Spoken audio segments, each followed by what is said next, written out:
All right, so I've had several people reach out and ask me to do little episode reviews for season 8 of Alone. So I figured I'll try. I'm going to be up in the wilderness most of the summer, so I might miss out on kind of the middle of the season or the latter half of the season.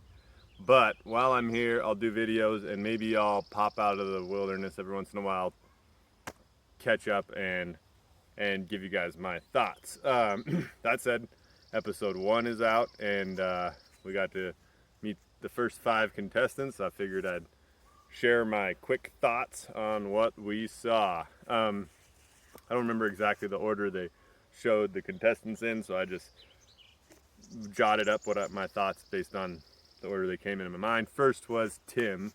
Um, I like Tim's type again for the show. I want to see more big game, backcountry hunters. Uh,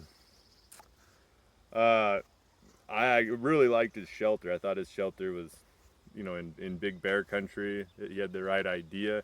He put together a really nice, solid, small structure. You don't want too big, makes it harder to heat and such. And I really liked it. So I think he did really well there. He apparently burned too many calories. I know he had a ration, so I don't know if he ate that or what, but he uh, you saw he did go out and try to fish. It's one of the thoughts I have whenever I watch Alone and stuff is um, I just don't really like those hand lines. I've seen people in Russia. I got an Evenki friend who was always hand lining and can really do a great job. Even my buddy uh, John, who I tried to recommend to get on the show, he's excellent at it. He can cast it out there and pulls it back just right to where he gets action in the lure, and he can cast it far. Does pretty well with it. That said, a rod's just a better technique, unless you're going to just maybe go to your spot and throw something in and see if something's there. Maybe you're walking by. But I liked Tim brought a little silver toothbrush. I think that's the first time we've seen that clever little trick. So that was good. He made that into a thing, but he couldn't get that hand line casted out there, and it looked like he was using maybe a spool to cast off of. When you have that, you got the lip on the edge of the spool. It'll always catch your line, and it just doesn't work really well. You want something really smooth. A lot of times people take a Nalgene bottle and wrap their line around that and tighten the end of their line on the lid. Then when you spin it and throw it, it pulls right off of that Nalgene bottle, and you can do pretty well with that. But that said, a rod is a good way to go in the long run. Of course, Tim was only there a few days, so we didn't get the chance to see what his long-term plan was going to be.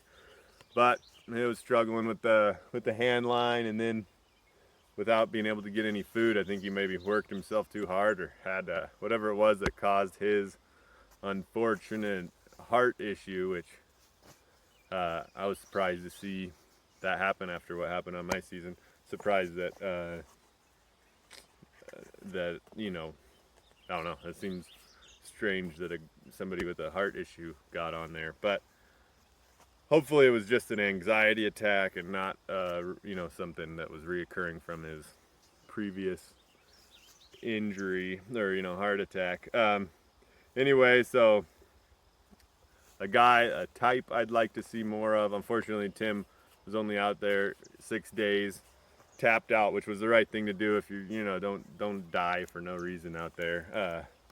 If you're really worried about your heart or anything else that's going to cost you long-term stuff, money is definitely not worth that. And he realized that, and I'm sure happy with his decision to go home. Next, we got Biko, who's got a great personality. I like Biko. It was funny to see his intro video doing metal music, not what you usually expect on Alone. So they threw us a little curveball. That's kind of fun. And I'm curious to see his strategy in a place where there's a lot of game and fish opportunities. I think I'd be nervous to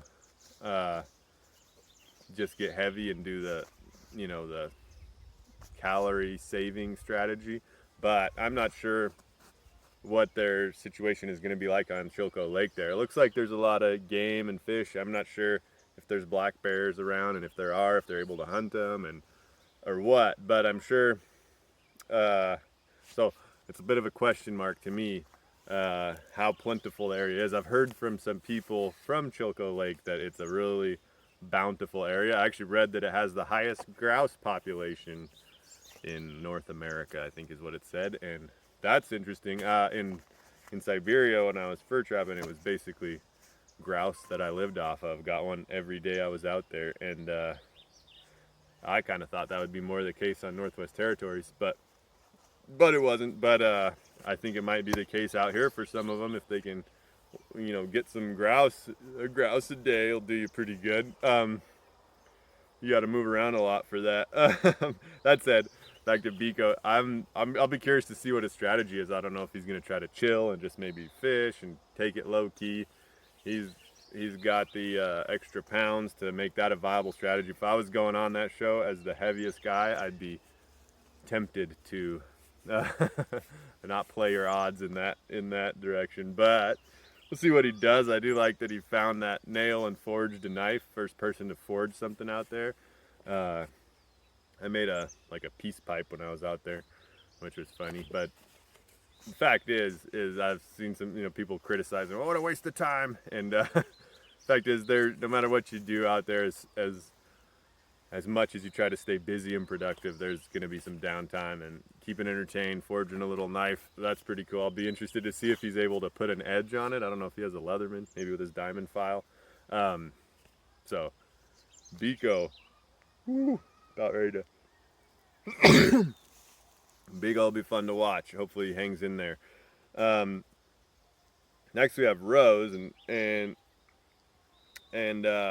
speaking of, like when I made my pipe, what I was puffing on out there is kinnikinnick, which is the berry that you see Rose eating. So I'm not sure, it said she was sick. I don't know if it said it or implied it, that it was from the berries. I don't know if you can get sick eating kinnikinnick berries, maybe if you eat enough of them. Props on her if she did, because they're not the greatest eating berry. They're really like floury and kind of dry in your mouth.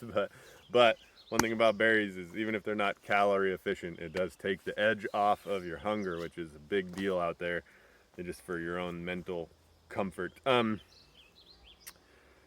now one thing about Rose, they said, they showed her and she was kind of having a rough time, sick and all that, but she is a big game hunter, and she's going to try to hunt every big game animal in North America, which is a big deal. And she's doing it with a bow nonetheless, a compound bow, I believe, but all the same, that work you put in there is really hard, and I bet she is tougher than they're letting on here, because but you're going to be in a lot of tough situations if you're trying to hunt every goat, every mountain goat, and every sheep, and every game out there. That'll put you in some bad weather, some rough times, alone times. So I'm sure she's pretty experienced, and I'm excited to watch more of her as we go on. Of course, this is the first episode. We kind of just got an intro to each person, so we're just getting a feel for them. That said, another person we got to see quite a bit of was Clay Hayes, and his edit is reminding me of myself. No, even his outlook kind of. But he and I both got an animal on the first day. He got a grouse, I got a rabbit with the bow, and I can't tell you, it's especially when you don't take a ration and you're worried about that first period of time where you're going to be fasting as you figure out your area. And man, to get an animal on the first day is a big confidence boost.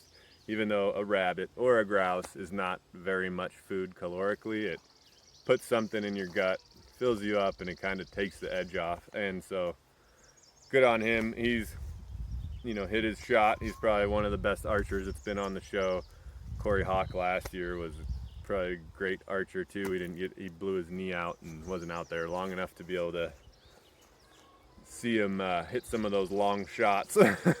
But I'm sure he would have. Anyway, Clay Hayes also excellent out archer. He's been doing it a long time, and paid off for him there.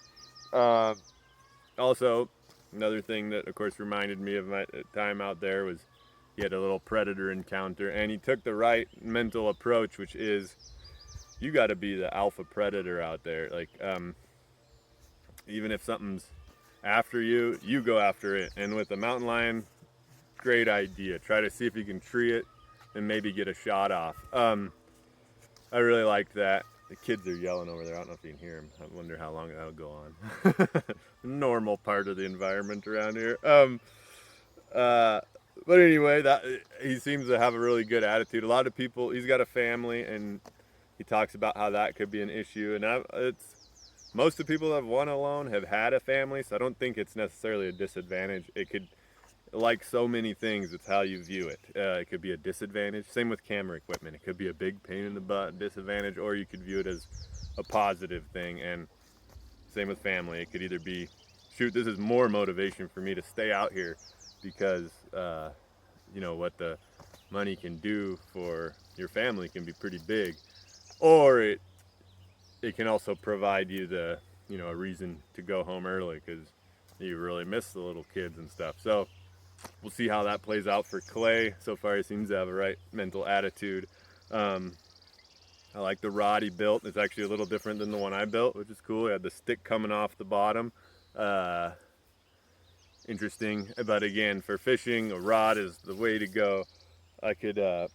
You can weight the line and such, and really the only thing restricting me was how much line I wanted to put on my spool, because you can cast those things, tens and tens of yards out there. So sometimes those little spool reels can get knotted up, and so I would not put on as much line as like as far as I could cast it would maybe be. I could probably pass it 50 yards, but I wouldn't put that much line on it because I didn't want to lose that much should I have a really bad tangle. Anyway, great. That's going to get him some fish, and it did get him some fish, and it is a part of the episode I probably liked the most, was just being able to relate to someone who, when in that situation, when you get food, whether it be a fish, a rabbit, or a moose, or whatever, it's just such a pure feeling of joy. You're so excited. Like, that's it. That's living. And it was cool to see Clay tap into that. It's such a great experience when the stakes are so high, when you're hungry, and bam, you have some success. It's the best of joy out there. Finally, we have Matt, who is very self-aware that everybody's going to be critiquing him for his ferro rod lack of ferro rod choice. I think it's interesting. It's interesting because not bringing a ferro rod is a big risk. I'm curious if, in hindsight, if I were to talk to him today, like, did he think it was a good idea or not? He chose, instead of a ferro rod, he did bring a water bottle, which seems like a strange trade-off. Although I will say a lot of the suffering people go through out there is due to dehydration, and really focusing on being hydrated is actually really helpful, and so maybe it'll help him with that. I'm sure he's got some other plans with it up his sleeve too, so that'll be interesting to see. The problem with not having a ferro rod seems like it's just a constant stressor that you have to keep your fire going. Once you get your first fire though, you're good. You should be able to get a bunch of tinder, dry it up, and have a good dry set, so you're pretty much always okay. But it'll always be a little bit of stressor, like if you went out like Kai did in season 7 and kind of did a spike camp, hiked away and spent the night in a better fishing or hunting spot. You're going to be stressed that your fire is going to go out back home, or even sleeping through the night. You might have to wake yourself up to keep your fire going.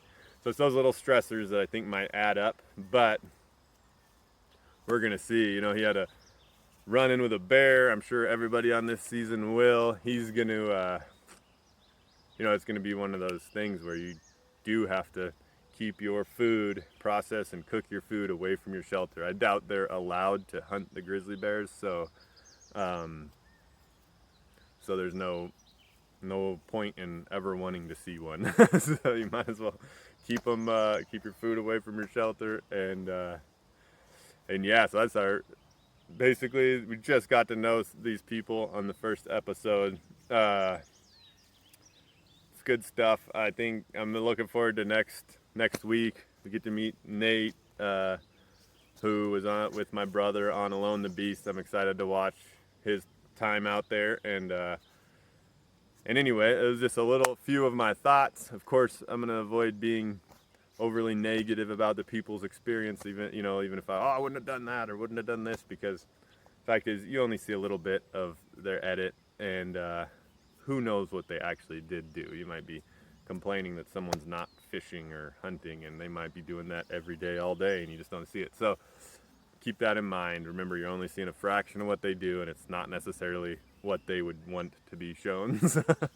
And again, it's easy to get your ego involved and try to like compare yourself to this guy or that guy, and everybody's always trying to do that, and it's fun. It's part of the fun of the show, but I try to avoid that because it's not what motivates me psychologically. It's not positive. It's probably the whole problem with social media is everybody just ego, get all pumped up.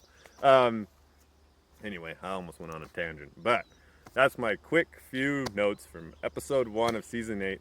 Hopefully we'll have time to do this for all the episodes as we go forward. Hope you guys enjoyed it, and we all look forward to the next episode. Cheers.